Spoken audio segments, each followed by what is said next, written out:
Hi, it's Rick again, and today I'm going to show you how I go from this to this. So this is a cherry plank. I buy them from a local sawmill and dry them myself. This piece is cut 2 inches longer than the hook size because I turn between centers and I want to make sure that there's plenty of wood at each end. At the table saw, I slice them into evenly sized billets. I usually get 7 or 8 usable pieces out of it. They're all marked to find the centers and then punched with an awl. I draw lines about a 1/4 inch in on each side to use as a guide because I take off the corners at the shaving horse to make a rough octagon. I don't like to start turning with sharp corners. So once that's done, I'm ready for the lathe.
So next we need to remove the ends, and I just use a knife for that.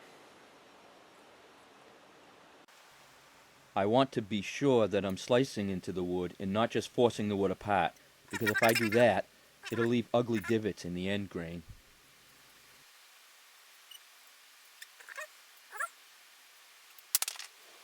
Here we go.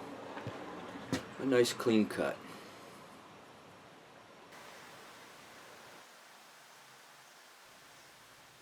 I'm marking the wood where I want the opening for the hook to be, and I cut a small notch with the knife so that the saw has a place to start.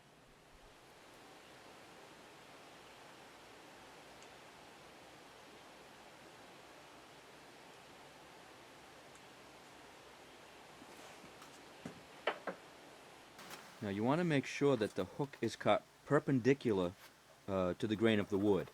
If it's cut parallel with the grain, the head of the hook will be much weaker and it could pop off while you're carving it or even trying to cut the notch.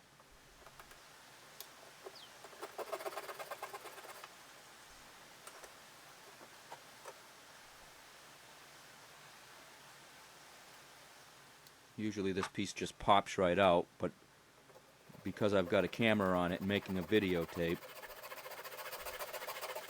it's giving me a hard time.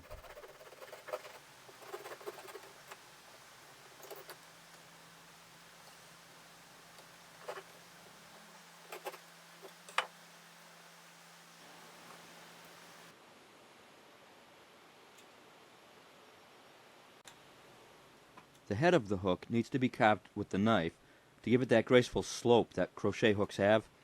It's not just for looks. The point helps the needle to pierce the yarn loop in the process of crocheting.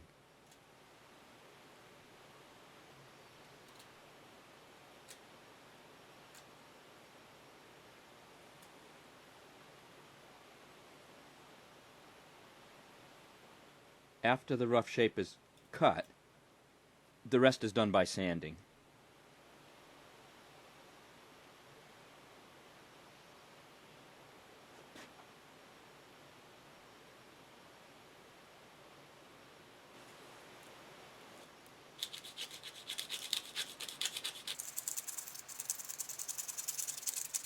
The trick to getting a smooth, rounded finish is to rotate the hook while sanding, because if it's held in one place too long, it will result in a flat spot, and that will take more sanding to get it out.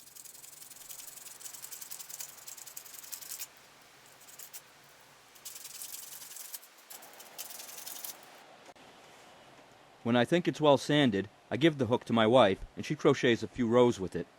If it needs more sanding, she lets me know. And when she's satisfied with it, I know that it's right.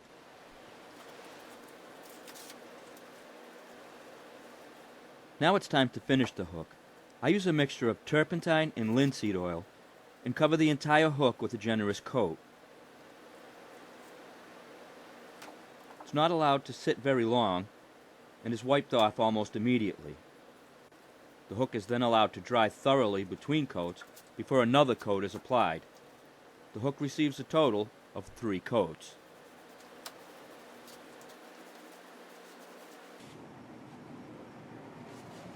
So this is it.